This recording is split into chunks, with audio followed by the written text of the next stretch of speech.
nên lại cả em ruồi màu anh lên về ra lên giống ta chú mà sẽ suy lung lên vỡ môi chuột ô lung lên dài dài đi ao con về mồ đi về khá chỉ thăng vào anh vậy ném theo mong mồ đâm lại có về lần ông hiền cả rình lâu anh em lúc lên rong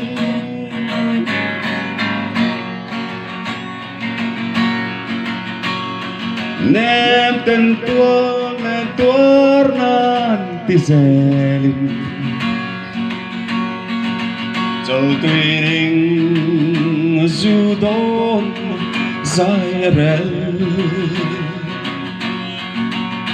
mà sẽ anh em thấy đón chuông em đi lệ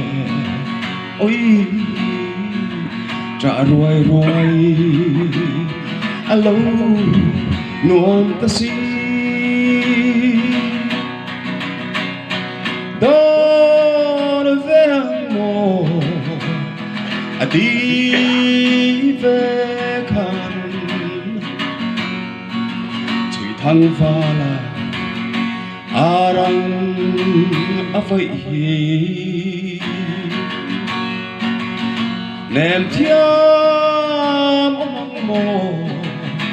đâm lại có về lần ông hiền cả rình lâu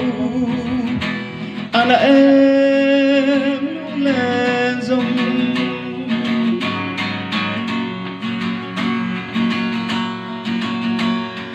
hay lệ ru yên gió nu ở trên ta anh ta còn mong anh tông anh mồ ai anh chẳng suy lung vậy mà bà kinh ôi măng là man đi về đón về mồ đi về khăn Chhuihthangvala arang vậy nem thiam mong mồ đâm lại có về lần ông hiền cả rình lâu anh em lúc lên rong anh em đi được không?